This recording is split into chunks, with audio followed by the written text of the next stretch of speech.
Assalamualaikum warahmatullahi wabarakatuh. Bismillah, alhamdulillah, assalatu wassalamu ala rasulillah wa ala alihi wa ashabihi wa mawalah amma ba'du. Jemaah salat maghrib Majlis Nurul Ikhlas rahimakumullah melanjutkan tema dari surah Al-A'raf ayat 17 yang kemarin kita kaji bersama. Saya akan bacakan ayatnya. Ini adalah topik yang ketiga dan yang terakhir insyaallah. A'udzu billahi minasyaitonir rajim. Bismillahirrahmanirrahim. ثم لآتينهم من بين أيديهم ومن خلفهم وعن أيمانهم وعن شمائلهم ولا تجد أكثرهم شاكرين. Sadaqallahul azim. Allahumma arhamna bil Quran. Tentang teknik atau modus iblis setan menggoda manusia. Sungguh aku akan benar-benar mendatangi mereka, Adam dan anak keturunannya manusia, dari arah depan, dari arah belakang, dari arah kanan, dan dari arah kiri mereka. Dan engkau ya Allah tidak akan mendapati kebanyakan manusia itu bersyukur.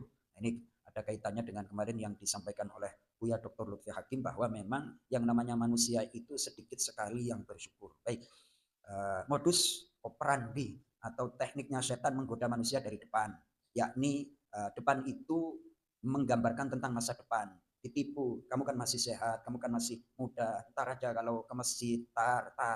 Kemudian belakang, yakni kamu masa lalunya terlalu gelap dan kelam, kelihatannya sudah nggak ada potensi untuk diterima taubatnya. Nah, akhirnya apa? Langsung tambah terjerumus. Dari arah kanan, simbol kebaikan agama, kanan. Adapun orang yang menerima buku catatan dengan tangan kanan, maka akan mendapatkan hisab yang ringan. Nah, kanan ini dalam penjelasan ulama adalah setan itu tidak menggoda manusia untuk tidak sholat, akan tetapi orang sholat merasa hebat. Ingat-ingat Mas Toto, masa berakhiran at nggak ingat. Jadi setan itu tidak menggoda manusia untuk tidak sholat, akan tetapi setan juga menggoda orang yang sholat merasa hebat. Ingat-ingat at Mas Toto, ya kan? Masa at nggak ingat ya. Tuh, terus yang kiri. Yang kiri itu maksudnya adalah jelas. Manusia itu digoda oleh maksiat, hawa nafsu. Nah, ini ada apa namanya? Besok akan saya sampaikan tuh. Ternyata hawa nafsu manusia yang ada pada diri manusia itu ada 19 Mas Toto. Jadi musuh yang di dalam sama yang di luar itu lebih berat musuh yang di dalam.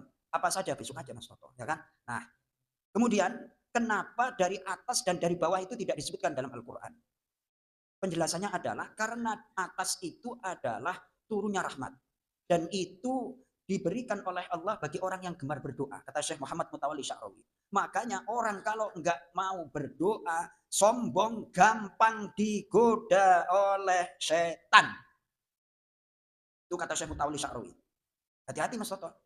Habis sholat, padahal hadis riwayat Imam At-Tirmidzi, Rasulullah ditanya, wahai Rasulullah, waktu apakah yang paling ijabah? Ayyud doa asma. Doa yang mana yang paling didengar oleh Allah? Fi jaufil lail, pada tengah malam, wa dubura kulli sholatin maktubah, dan pada setelah sholat wajib.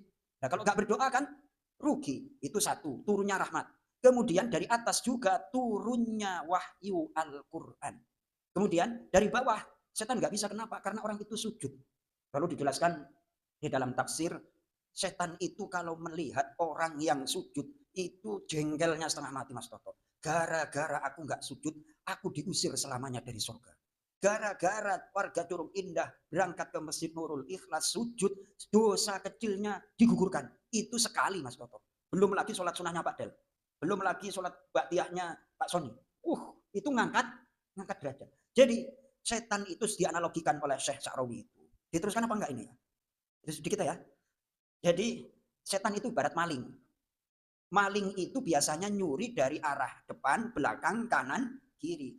Jarang maling itu nyuri dari atas atau dari bawah. Pas ini tadi saya diceritain oleh istri saya. Punya suami security cafe depan itu loh, Jalan Baru sebelah kiri paling ujung. Ternyata berangkasnya habis dibobol maling. Berangkasnya habis dibobol. Itu anaknya ngaji di tempat saya. Cerita pas suaminya itu security. Lah kenapa? Karena pagarnya yang sebelah deket tol itu bisa dipanjat gitu. Kurang tinggi plus apa namanya? CCTV-nya itu enggak nyalur ke pos kantor security-nya, jadi nggak bisa dipantau. Terus gimana itu? Ya kayaknya pakai wig dan nyurinya itu santai banget tuh Pak Del. Itu kayak udah profesional dan segala macam tuh berangkasnya dibobol. Santai aja sampai sidik jarinya aja nggak ketemu, udah lapor polisi. Akhirnya apa? Sekarang tuh. Jadi setan itu bagaikan maling akan mencuri dari arah depan, belakang, kanan, kiri. Kok ada apa namanya setan dari atas dan dari bawah berarti menandakan orang yang nggak pernah sholat dan nggak pernah berdoa. Kalau orang sholat dan banyak berdoa, insya Allah akan dijaga oleh Allah dari godaan setan. Itu yang bisa saya sampaikan. Mudah-mudahan kita dilindungi oleh Allah Subhanahu Wa Taala. Alhamdulillah saya nggak punya berangkas Mas Toto. Saya terus nggak di satroni nama maling. Mudah-mudahan bermanfaat, diselamatkan harta benda kita semuanya. Assalamualaikum warahmatullahi wabarakatuh.